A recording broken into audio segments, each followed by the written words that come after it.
한번 따라 하시겠습니까? 하나님이 기뻐하시는 것을 바라보는 것이 능력입니다. 무엇이 능력이라고요?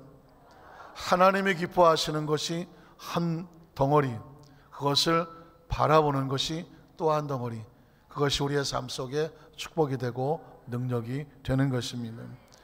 제가 신앙생활하면서 또 설교할 때 쓰는 사자성어 중에 하나가 평생의 진리 같아요. 근묵자흑이란 말이 있습니다. 근묵자흑. 먹을 가까이 하면 시커먼 것이 묻는 것이죠. 사진 하나 보여드리면 소위 문방사후라고 하는 글을 쓰는 데 있어서 4가지 친구 중에 하나 3가지가 나옵니다. 사진이 빨리 나와야 되는데 천천히 나와도 이게 뭘까요? 벼루가 있고 먹이 있고 붓이 있습니다. 뭐 하는 데 쓰는 걸까요? 붓글씨 쓰는데 쓰는 거, 서예, 서도, 뭐 붓글씨 이렇게 말을 합니다. 그러니까 저 붓에다가 서양식으로 말하면 잉크를 묻혀야 되는데 그걸 먹물이라고 말하죠. 저 벼루에 물을 집어넣고 먹을 갈아서 적당한 점도가 되어지면 그것에 붓을 찍어서 글씨를 쓰는 것이란 말입니다. 그런데 저희는 이제 우리 국민학교 때 아마 1, 2학년 때 뭐 신문지에 써봤던 기억이 있고 또 십자지 같은 곳에 썼던 기억이 있는데 처음부터 잘 써지지 않습니다. 절대 쉽지 않습니다. 열심히 나름대로 쓰지만 쓰다 보면은 온 뭐 손에 얼굴에 먹칠을 하고 해서 막 시커매지는 것을 보게 됩니다. 아마도 처음부터 쉽지 않았던 모양이죠. 그래서 나온 말이 근묵자흑입니다.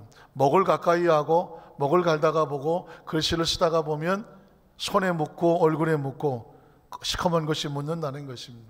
혹시 이건 어디다 쓰는 물건인지 아시겠습니까? 그 다음 사진을 보여주면 우리 중고등부학생 이거 뭐 하는 데 쓰는지 알 사람 손 들어보세요. 다 들었네.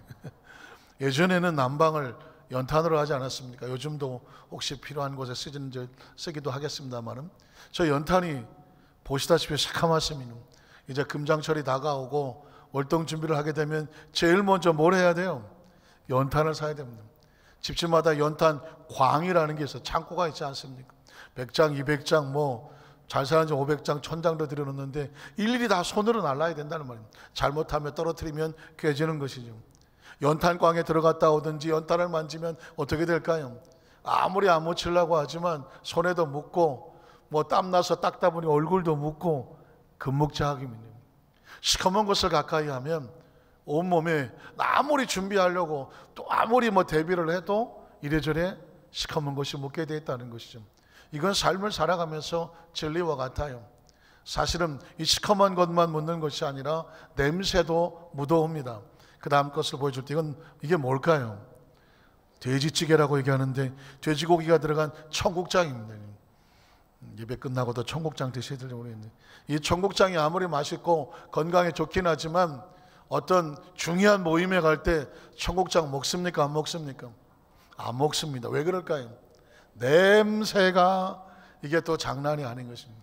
이게 아무리 맛있어 보이고 건강에 좋지만 이게 또 한번 먹고 나면 몸에 냄새가 배죠.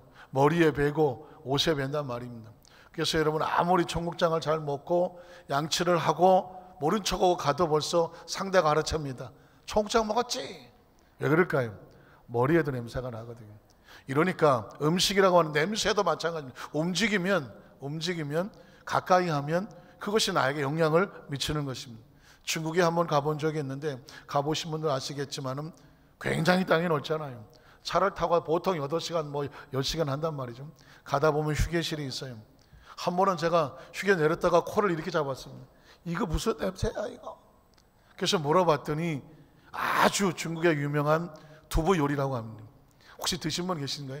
썩은 두부가 썩었어요. 근데 썩은 두부를 튀겨서 그거를 먹는데 그렇게 맛있다네. 또 얼마나 맛있게요 그러니. 그런데 우리는 처음 대하는 사람은 냄새도 못 맡겠더라고요. 그거 한번 먹었다가는 뭐 며칠은 그냥 정신 못 차릴 것 같더라고요. 물론 외국 사람이 와서 청국장 대하는 그런 느낌이겠죠. 여러분 우리가 아무리 그냥 조심스럽게 움직여도 우리가 가까이 한 냄새도 우리 몸에 붙어서 따라다니는 것입니다.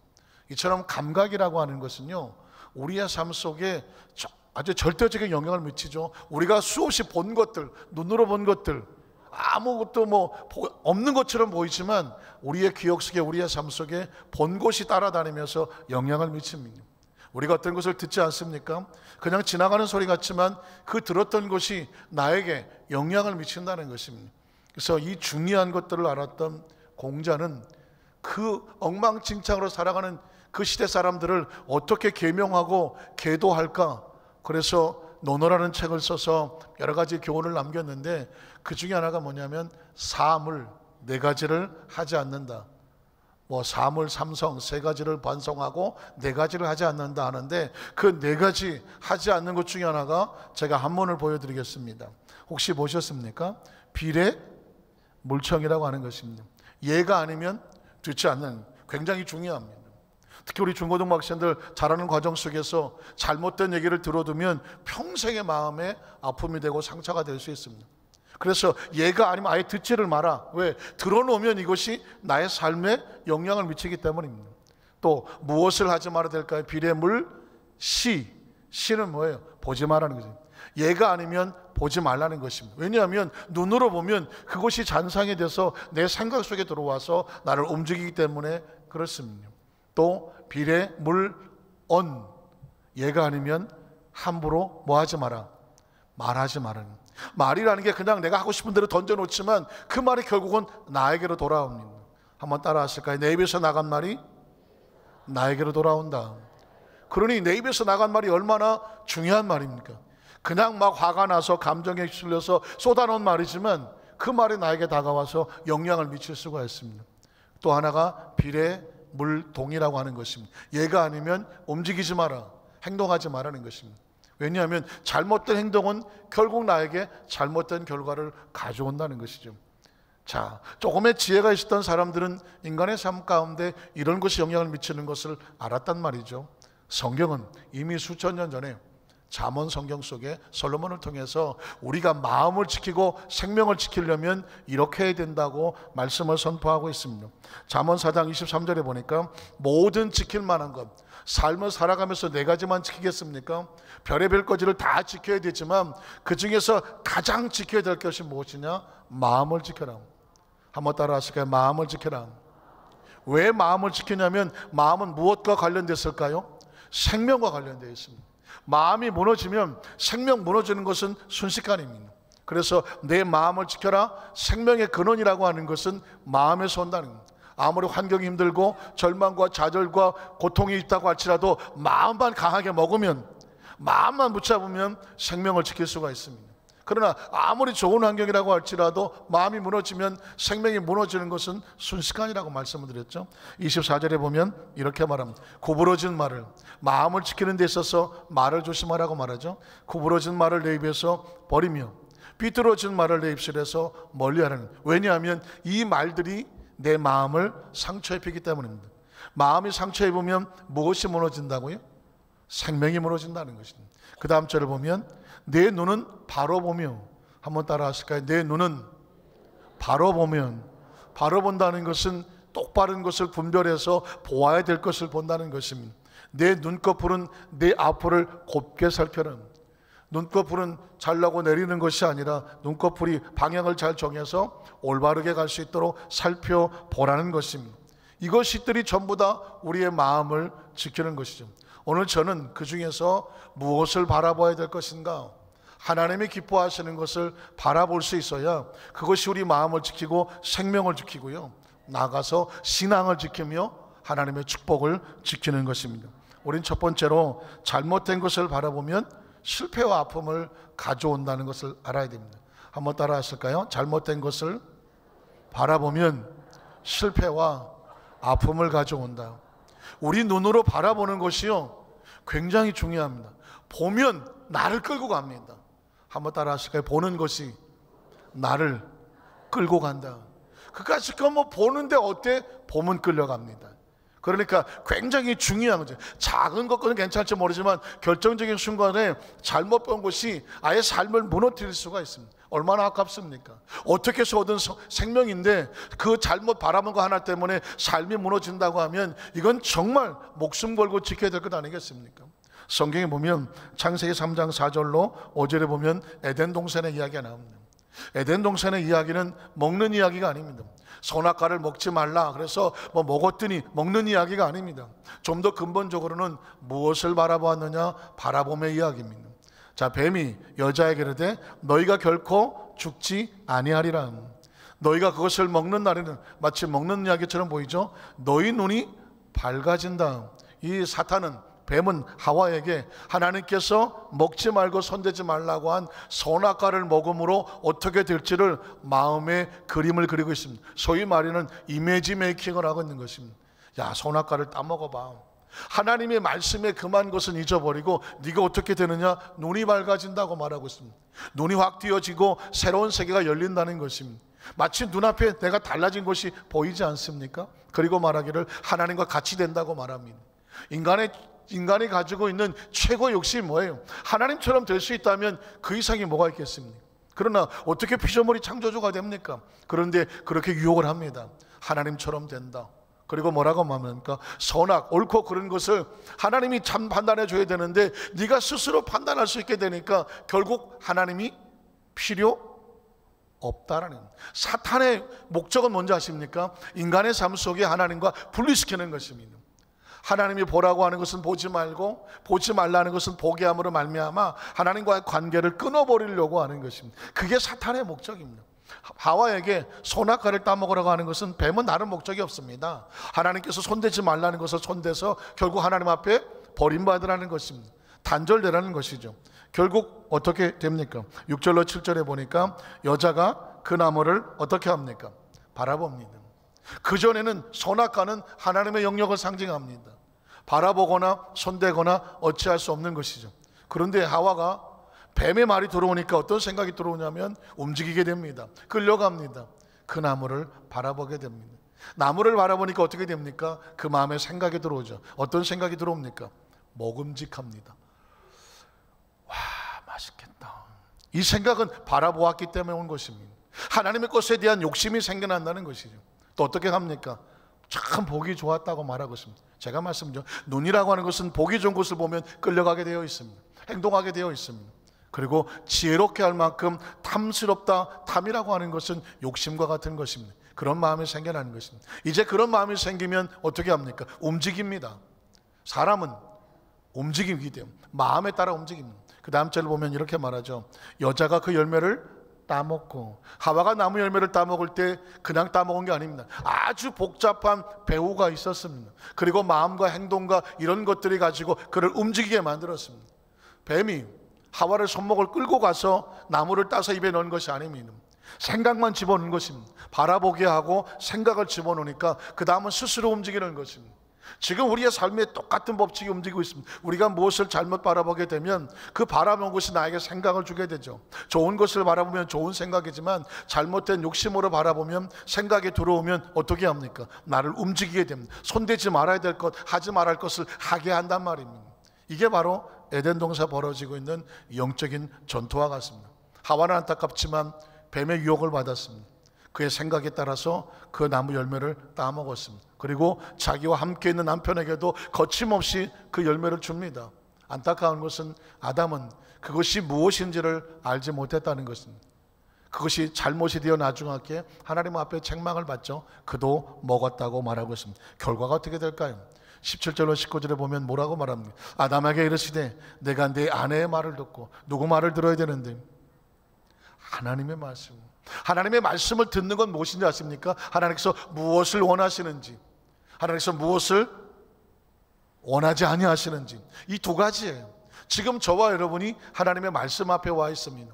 하나님 말씀은 전혀 복잡하지 않습니다. 아주 단순합니다. 하라와 하지 말라. 한번 따라 하실까요? 하라, 하지 말라요. 하나님께서 원하는 것은 하라는 것입니다. 하나님께서 원하지 않는 것은 하지 말라는 것입니다.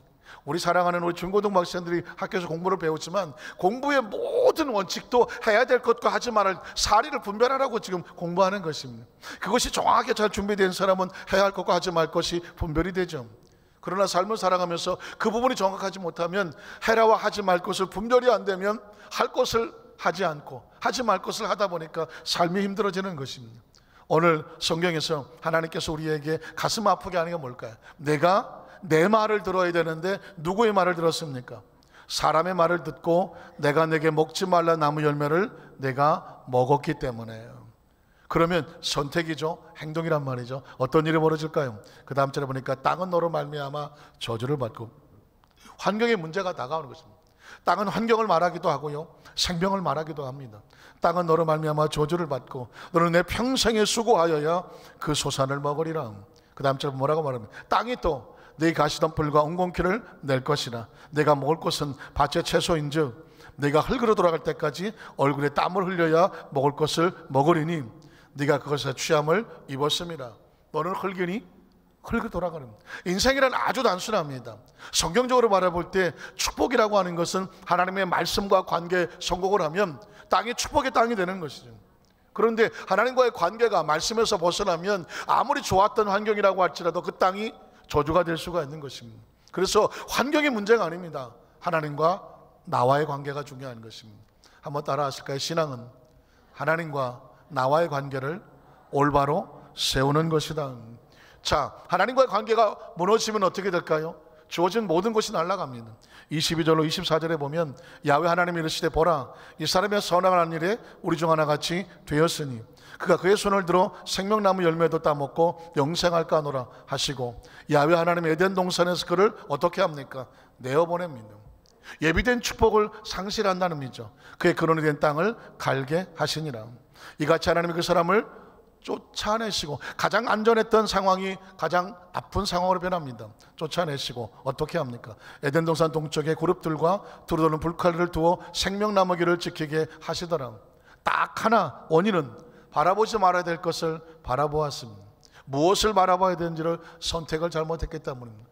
이러면 생각나는 사람이 있지 않을까요? 소돔과 고모라가 불과 유황으로 심판을 당할 때 한 사람이 잘못 바라보았다는 것입니다. 우리 성경을 한번 찾아보겠습니다. 창세기 19장 12절로 13절에 보면 그 사람들, 전사들이 롯에게, 아브라함의 조카 롯에게 소돔과 고모라에게 유황이 있을 거야, 심판이 있을 거라고 말했습니다. 이르되 이에 내게 속한 자가 또 있느냐? 내 사위나 자녀나 성 중에 내게 속한 자들 다 성 밖으로 이끌어내라. 왜 이끌어냅니까? 소돔과 고모라의 불과 유황으로 심판이 다가올 것입니다. 하나님은 자기 백성을 건져내려고 하는 것입니다. 성 밖으로 이끌어내라. 그 다음 절에 보니까 그들에 대한 부르짖음이 야훼 앞에 크므로 야훼께서 이곳을 멸하시려고 우리를 보내셨니 우리가 멸하리라 하니. 14절에 보니까 롯이 나가서 그 딸들과 결혼할 사위들에게 말하여 이르기를 야훼께서 이 성을 멸하실 터이니 너희는 일어나 이곳에서 떠나라 등. 그런데 여러분 보십시오. 하나님의 말씀이 선포돼도 믿음으로 받아들여 순종하는 사람이 있는가 하면 어떻게 여기는 사람이 있습니까? 그의 사위들은 이 말씀을 농담으로 여겼다는 것입니다. 그 말씀이, 하나님의 말씀은요, 우리의 운명을 바꿔놓습니다. 말씀이 선포되었을 때 말씀을 내 가슴에 새기는 사람은 말씀이 나를 복되게 할 것입니다. 그러나 그 말씀이 농담처럼 여겨진다고 하면, 아무 상관이 없다고 생각하면 이 사람들의 생명을 보호하지 못하죠. 15절로 16절에 보니까 동틀 때 천사가 롯을 재촉하여 이르되 일어나 여기 있는 내 아내와 두 딸을 이끌어내라. 이 성의 죄악 중에 함께 멸망할까 하노라. 자, 그러나 롯이 지체함에 그 사람들이 롯의 손과 그 아내의 손과 두 딸의 손을 잡아서 인도하여 성 밖에 두니 야훼께서 그에게 자비를 더하셨다, 기다려 주셨다는 것입니다. 자기 백성을 건져내기 위해서 기다려 주셨습니다.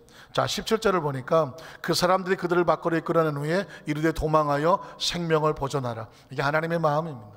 그 심판 가운데 자기 백성을 건져내는 것이 하나님의 마음이거든요. 멸망함을 면하라. 자, 23절로 26절에 보니까 롯이 소알에 들어갈 때에 해가 돋았더라.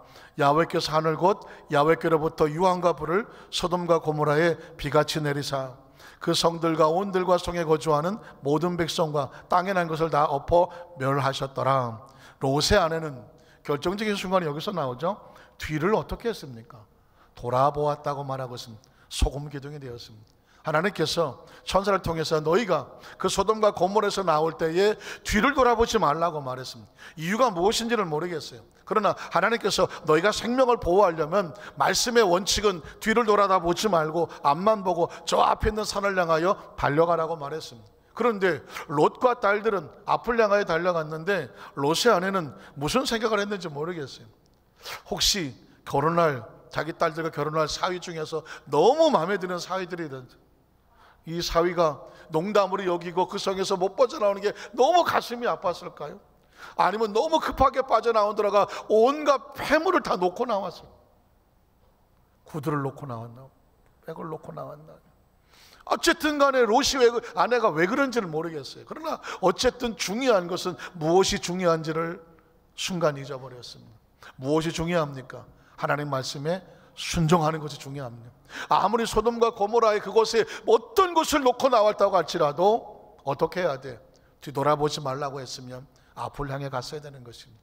사진 하나 한번 보여드릴까요? 사진에 보니까 이게 이제 성지순례를 가면 뭐 실제 사진 잘 모르겠어요. 그러나 성지순례에 가면 저 사진에 있는 저 툭 튀어나와 있는 저 바위를 롯의 아내가 소금 기둥이 된 그런 바위다라고 상징처럼 성지순례 때 안내를 하고 있습니다. 실제로 그 소금 기둥이 더 바위돌이 됐는지는 잘 모르겠지만 어쨌든 그 지역 속에서 소돔과 고모라 지역을 바라다 보며 있는 저 돌 하나가 마치 롯의 아내의 모습을 하고 있기 때문에 잊지 말라고 말씀하고 있는 것이죠. 사랑하는 성도 여러분, 우리의 삶 속에 성경적인 우리의 원리와 원칙과 같고 텍스트예요. 교과서와 같아요. 그럼 우리의 삶 속에 우리가 적용을 어떻게 해야 되겠습니까? 어떤 사람이 알코올 중독으로 거의 폐인이 됐습니다. 기적적으로 치료를 받고 교육을 받고 이제 절대로 술을 대지 아니하고 살겠다고 그렇게 치료되어가는 과정 속에서 어느 날 너무 더운 날 차에 에어컨까지 고장이 났습니다.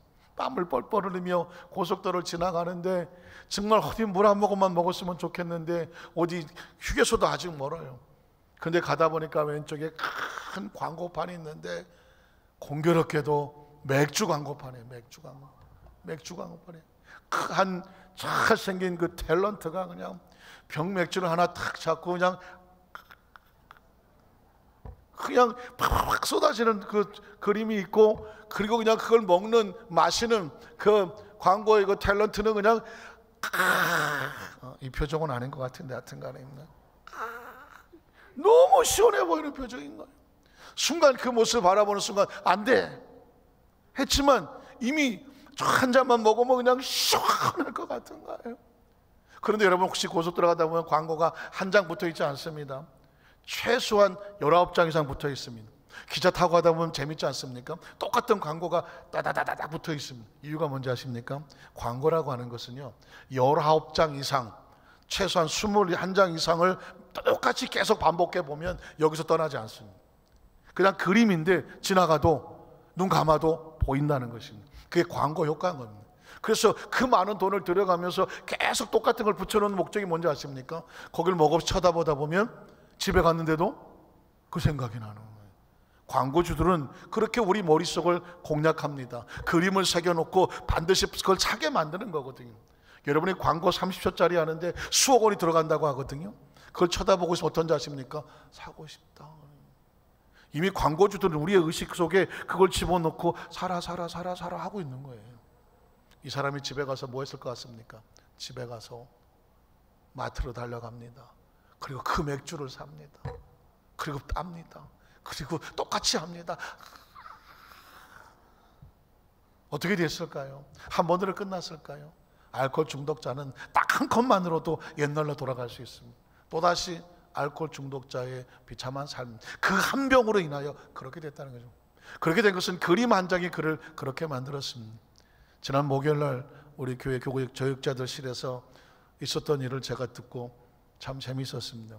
목요일날 새벽 예배를 끝나고 나니까 아침 식사를 해야 되는데 각자 뭘 먹을까 그랬던 것 같아요. 근데 마침 교구실에 먹을 게 없었던 것 같아요.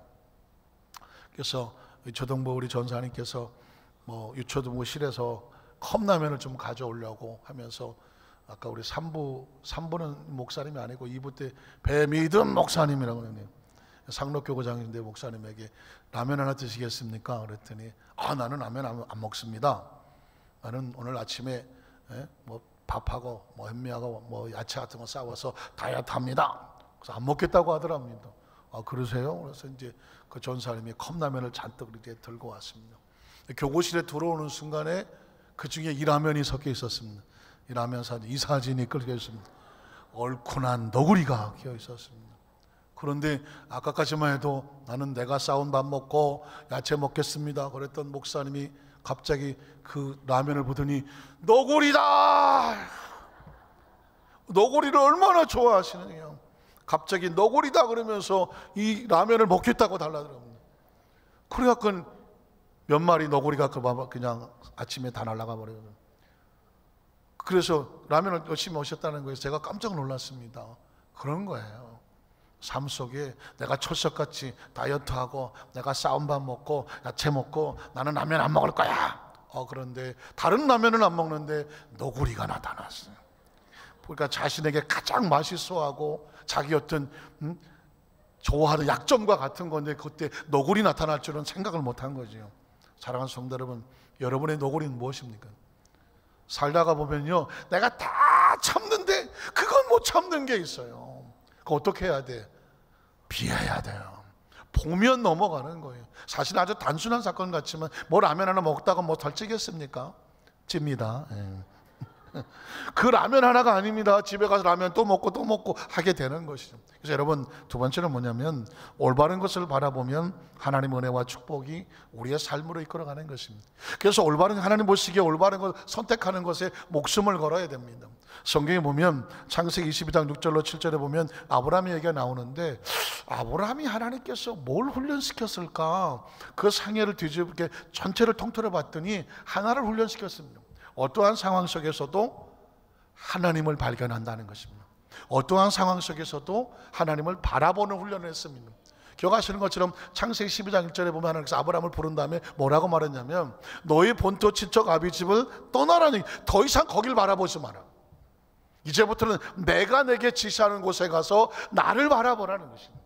그러면 내가 너로 큰 민족을 이루고 내 이름을 창대하게 하며 너와 내 자손에게 복을 주겠다고 말씀했습니다. 그건 미래에 보이지 않지만 하나님을 바라보면 하나님이 하시겠다는 것입니다. 그래서 여러분, 가나안에 올라갔지만 기근이 있었습니다. 하나님은 안 보이고 기근이 있었어요. 그럴 그 가운데 하나님이 보여야 되는 거거든요. 그래서 아브라함은 하나님이 안 보이니까 애굽으로 내려갑니다. 다시 끌어다가 계속 하나님께서는 네 아내 사라를 통해서 자식을 주겠다고 말했습니다. 사라의 나이가 90이 되가니 보이질 않잖아요. 그래서 하갈을, 젊은 여인을 데려다가 첩을 얻어서 이스마엘을 낳습니다. 하나님 말합니다. 그거 아니라고 말합니다. 내가 너에게 반드시 사라를 통해 자식을 주겠다고 말했습니다. 그래서 하도 말이 안 돼서 웃었다고 말하고 있습니다. 그러나 하나님께서 마침내 1년 뒤에 사라를 통해서 이삭을 낳게 하십니다. 무슨 얘기를 합니까? 바랄 수 없는 곳에 하나님을 바라라는. 한번 따라 하실까요? 내가 상상이 안 되고 보이지 않고 바랄 수 없는, 계산이 안 돼도 그 가운데서 하나님을 보고 하나님을 믿고 하나님을 발견하는 겁니다. 이게 신앙인 것입니다. 이게 신앙입니다. 아브라함에게 그 훈련을 시키는 거거든요. 그 훈련을 시키는데 나이 75세에서 120세, 거의 40년 가까이를 훈련을 시킵니다. 그리고 마지막 시험을 하는 것이 본문입니다.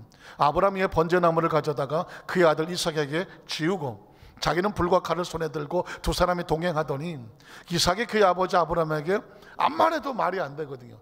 계산이 안 되거든요. 보이질 않거든요. 그래서 참다 못해서 아브라함에게 말합니다. 아버지 하니 그가 이르되 아들아 내가 여기 있노라. 이삭이 이르되 아버지 불과 나무는 여기 있는데 번제를 하려면 뭐가 필요합니까? 양이 필요하거든요.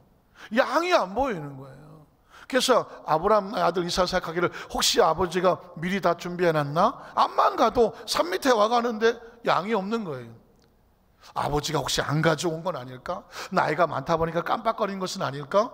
그래서 마지막 확인을 하는 겁니다. 아버지 어린 양은 어디 있습니까? 만약 준비 안 됐으면 제가 갖다 다시 가져올까요? 이런 상황이죠. 그때 아브라함이 이런 말을 합니다. 아브라함이 아니다. 기침하고 왔더니 아브라함이 이르되 아들에게 아들아 그래요. 번제할 어린 양은 그 다음 절은 여러분 평생 기억하십시오. 한번 따라 하실까요? 하나님이 자기를 위하여 친히 준비하시리라. 여러분 이 한 구절에 여러분의 목숨을 거십시오. 여러분의 인생을 거시고요, 신앙을 거십시오. 아들아, 번제할 어린 양은 하나님이 자기를 위해서, 왜? 자기 백성에게 주어진 거니까, 자기 백성에 약속하신 거니까 자기를 위해서 친히, 누구 시키지 않아, 하나님이 친히 준비하실 거다. 그러니까 우리 눈에 보이지 않고 귀에 들리지 않고 손에 잡히지 않아도 우리는 누굴 믿고 올라가자? 하나님을 믿고 올라가자. 놀라운 것은 두 사람이 함께 올라갑니다. 이삭이 따라 올라간 것이죠. 그 다음 절은 뭐라고 말합니까? 하나님이 그에게 알려주신 곳에 이른지라 이 아브라함이 하는 행동을 보십시오. 그곳에 제단을 쌓습니다. 마치 하나님의 눈에 보이는 것처럼 행동합니다. 하나님 눈에 보입니까? 안 보입니까? 눈에 보이지 않습니다. 그런데 하나님 말씀하셨으니까 눈에 보이는 것처럼 제단을 쌓고 그 다음에 어떻게 합니까? 나무를 벌려놓고 아들 이삭을 결박하여 제단 나무 위에 놓고 어떻게 합니까? 손을 내밀어 칼을 잡고 하나님 명령하신 대로 합니다. 마지막 순간까지 순종을 합니다. 그 아들을 잡으려 하니 어떻게 되겠습니까? 하나님의 사자가 땅에 있지 않습니다. 하늘에서부터 그를 불러 이르시되 아브라함아 아브라함아 하시는 줄. 하나님 앞에서 실제로 하나님 있는 것으로 믿고 의지하고 순종하니까 하나님께서 참다 못해서 급하게 외치죠. 아브라함아 아브라함아 하시는지라. 아브라함이 말하되 내가 여기 있나이다. 한번 따라 하실까요? 내가 여기 있나이다. 여러분 어디 계십니까? 하나님 앞에 서 있는 단 신앙의 모습으로 살아갑니까? 날마다 하나님 앞에 서 있는 자신의 모습을 믿으십니까? 우리는 하나님 앞에 서 있습니다. 근데 표정이 왜 그러시나요? 한번 따라 하실까요? 우리는 하나님 앞에 서 있습니다. 예배의 가장 강력한 힘은 뭐냐? 우리가 하나님 앞에 서 있는 것입니다. 지금 저와 여러분은 하나님 앞에 서 있는 것입니다. 말씀 앞에 서 있습니다. 여러분은 장소에 나와 있지 않아요. 누구 강연을 들으러 나와 있지 않습니다. 여러분 지금 교양과 교육을 나와 있지 않습니다. 말씀 앞에 나와 있습니다. 오늘 예배의 참석은 내 의식과 사고 속에서 하나님을 발견하기 위해서 나와 있는 것입니다. 하나님 앞에 서 있는 내 자신을 확인하러 나오는 것입니다. 이 의식과 사고를 가지고 있어야 기도가 의미가 있는 것입니다. 하나님 앞에서 기도하는 것입니다. 하나님 앞에서 찬양하는 것입니다. 하나님 앞에서 예배하는 것입니다. 그래야 뭐가 있습니까? 하나님이 역사하시는 것입니다. 하나님 내가 여기 있습니다. 하나님 앞에 있습니다. 한번 따라 하실게요. 하나님 내가 여기 있습니다. 누구 앞에 있습니까? 하나님 앞에 있어야 돼요. 신앙은 포장이 아닙니다. 신앙은 의식과 가식도 아닙니다. 신앙은 습관도 아닙니다. 신앙은 하나님 앞에 면전에서 실제로 느껴지고자 하는 마음의 절실함입니다. 이 시간에 하나님 우리와 함께 하신다는 것. 여러분 제가 가장 두려운 게 무엇인지 아십니까? 강단에 설교를 할 때 우리 성도들이 목사님이 설교하신다 이렇게 들릴까 봐 가장 두려운 것입니다. 목사님이 설교하신다, 설교가 아닙니다. 하나님이 우리에게 마음을 쏟으시는 것입니다. 하나님의 생각을 주시는 것입니다. 말씀을 통해 하나님의 생각이 우리 속에 들어와서 그래 하나님이 지금 나에게 말씀하신다. 넌 지금 하나님 앞에 서 있다. 지금 있는 모든 문제도 하나님 앞에 서 있다. 그 하나님이 친히 어떻게 하실 것이다? 준비하실 거다. 그러니 염려하지 말자, 걱정하지 말라. 아들아, 아버지가 시키는 대로 아버지 앞으로 가자라는 것입니다. 그때 하나님께서 뭐라고 말합니까? 네가 할 일은 없다고 말합니다. 그에게 아무 일도 하지 마라. 그 다음 절에 뭐라고 말합니까? 내가 네 아들 네 독자까지 내게 아끼지 아니하였으니 네가 이제 내가 하나님을 경외하는 줄. 하나님 우리에게 한 가지만 확인합니다. 네가 나를 경외하니? 한번 따라 하실까요? 네가 나를 진심으로 경외하니, 인정하니, 믿고 바라보니? 그거 하나입니다. 신앙은요, 여러분이 두려워할 사람이 누군지 아십니까? 하나님 앞에 있는 것처럼 행하는 사람을 두려워하십시오. 무슨 장관 뭐 이런 거 두려워할 거 하나도 없더라고. 그냥 하나님 앞에서 진실되게 행하는 사람을 두려워하십시오. 그 사람은 하나님이 책임지십니다. 사람을 두려워할 필요는 없어요. 오늘 저는 어린애같이 신앙생활을 뭐 수십 년 하고 여기까지 하시면서 우리 성도들에게 해주고 싶은 얘기는 뭐냐면 마지막까지 어린아이같이 하나님을 신뢰하고 그 손을 놓지 않는 것입니다. 왜냐하면 그가 하신다고 말했습니다. 하나님 우리에게 원하고 싶은 것은 네가 날 경외하는구나. 생긴 거 보지 않습니다. 무슨 뭐 학력 보지 않습니다. 백그라운드 커리어 보지 않습니다. 하나님 우리에게 중심의 경외함을 보는 것입니다.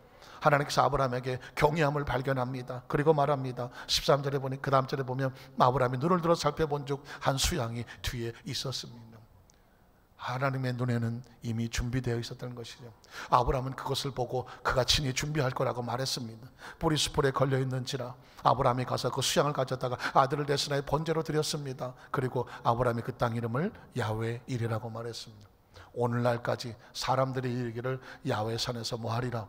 준비 되리라는 것입니다. 하나님은 우리에게, 성경은, 여러분 어떻게 성경 이렇게 들으시면 성경에 하나님의 절절함이 드립니다.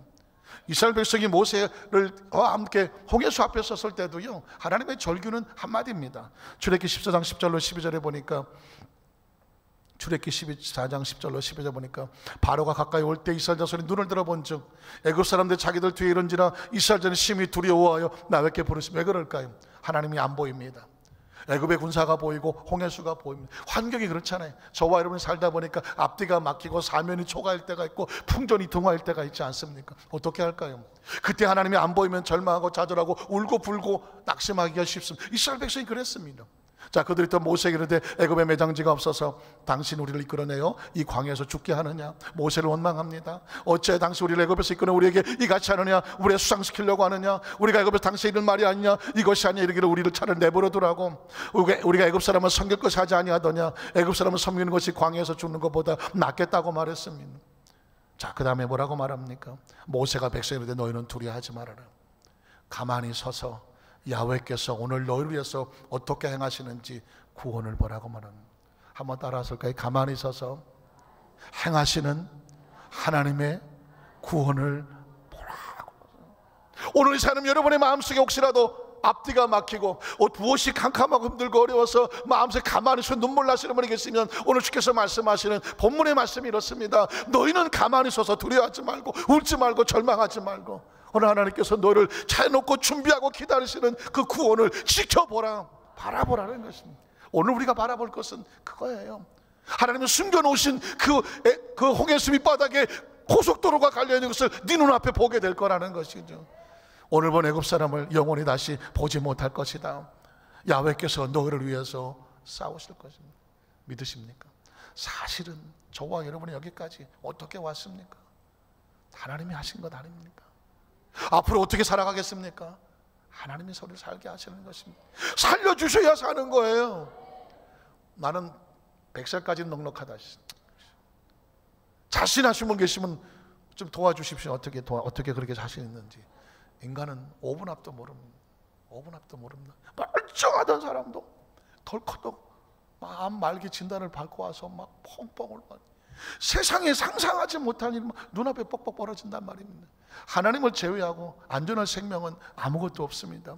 야훼께서 너를 위해서 싸워줄 것이니 너희는 가만히 있을지니라고 말했습니다. 21절로 25절에 보면 말합니다. 모세가 바다 위로 손을 내밀어 야훼께서 큰 동풍이 밤새도록 바닷물을 물러가게 하시니 물이 갈라져 바다가 마른 땅이 되었습니다. 이스라엘 자손이 바다 가운데를 육지로 걸어가고 물은 그들의 좌우에 벽이 되니 애굽 사람들과 바로의 말들과 병거들과 그 마병들이 다 그들의 뒤를 추격하여 바다 가운데로 들어오더라. 새벽에 야훼께서 불과 구름 기둥 가운데서 애굽 군대를 보시고 애굽의 군대를 어지럽게 하시며 그들의 병거 바퀴를 벗겨서 달리기 어렵게 하시니 애굽 사람들이 이렇게 소리칩니다. 이스라엘 앞에서 우리가 어떻게 하자?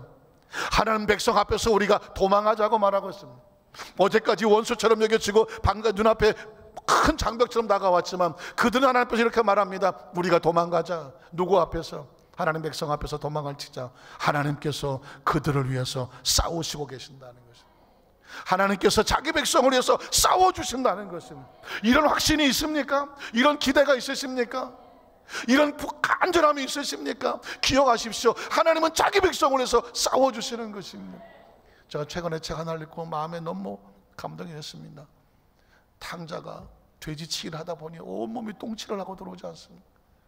돼지치기를 하니까 온몸이 똥칠을 하고 거지를 하고 그리고 땀에 범벅을 해갖고 온몸에 똥냄새가 진동을 합니다. 그런 꼴을 해갖고 아버지 앞에 오지 않습니까?